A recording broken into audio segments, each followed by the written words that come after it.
Minister Sushanta Chaudhary handed over the offer letter to the people who were recently selected for the post of Transport Department LDC on Wednesday through a program.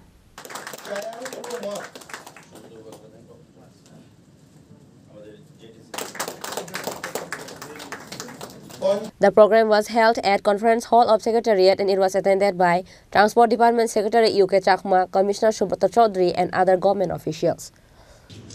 All covered though.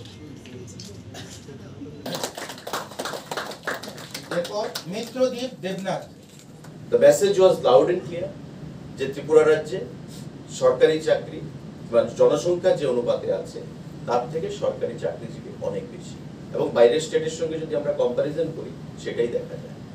তো তারপরেও আমাদের যেহেতু এই রাজ্যে industry নেই বা আমাদের corporate sector তেমন ভাবে নেই, তাই আমাদের রাজ্যের ছেলে মেয়েরা সরকারি চাকরির উপরই বিশেষ করে নির্ভরশীল এবং তার লাইফকে সিকিউর করার জন্য সরকারি চাকরি তাই তারা বেশি প্রেফার করে। তো আজকে সেই 8 জন যারা ভাগ্যবান আমি বলবো, এখানে গত পরশুদিনও আমি দেখেছি 9 জন ইঞ্জিনিয়ার বিটেক ফুড ডিপার্টমেন্টে এলডিসির চাকরি নিয়েছে। আজকে এমএসসি রয়েছে, এমএ রয়েছে, বিটেক রয়েছে 2 জন বিটেক, মাস্টার ডিগ্রি রয়েছে 3 জন, 4 জন, গ্রাজুয়েশন রয়েছে। যারা ইঞ্জিনিয়ারের চাকরি করতো বা করার এলিজিবিলিটি যাদের রয়েছে তারা এলডিসি চাকরি করছে। আমি এই কথা বলছি না কোনো চাকরি ছোট কোনো চাকরি বড়, কিন্তু তার মাইন্ডসেটটা কি ছিল, আই এম এন ইঞ্জিনিয়ার। এখন কি যে আমি এলডিসি চাকরি নিচ্ছি, যদি ভবিষ্যতে কোনো সুযোগ আসে ত্রিপুরা ইঞ্জিনিয়ারিং সার্ভিসে যদি আমি ক্র্যাক করতে পারি বা ভবিষ্যতে যদি বেটার কোনো opportunity pi, I will switch over, আমি সেখানে চলে যাব। ইউ আর এট লিবার্টি, তোমাদের বা আপনাদের কোনো ধরনের সেখানে বাধা বিপত্তি সেখানে নেই। কিন্তু এই যে গভর্নমেন্ট চাকরি স্বচ্ছ নিয়োগ নীতির মাধ্যমে আমরা করেছি, গভর্নমেন্টের স্বচ্ছ নিয়োগ নীতির ফলেই কিন্তু you people have been selected. We took our time, আমরা টাইম নিয়েছি।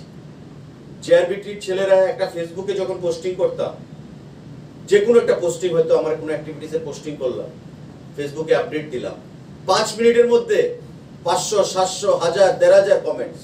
তো ভাবতাম এত পপুলার হয়ে গেলাম রাতারাতি, যে কমেন্টস বক্সে যাই সব দেখি কাট এন্ড পেস্ট, মানে কপি পেস্ট, স্যার জেআরবিটি নিয়োগ করুন, জেআরবিটি নিয়োগ করুন, জেআরবিটি নিয়োগ করুন। এটা অনিশ্চয়তার মধ্যে ছিল সবাই যে আদৌ জেআরবিটি রিক্রুটমেন্ট হবে কিনা।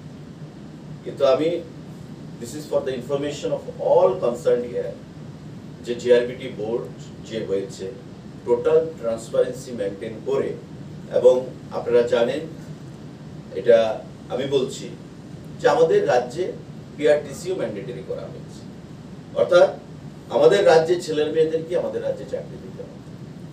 তাই এই জিনিসটা করতে গিয়েও অনেকটা সময় আমরা নিতে হয়েছে। তারপরেও যখন জেআরবিটি হয়েছে তখন পিআরটিসি ম্যান্ডেটরি ছিল না, যখন এক্সাম হয়েছে, তারপরেও কিন্তু কিছু বহিরাগত চাকরি পেয়েছে আমাদের রাজ্যে। তো এটা আমরা টাইম নিয়েছি এবং আজকে এই 8 জন সৌভাগ্যবানকে চাকরির অফার তুলে দেওয়া হবে।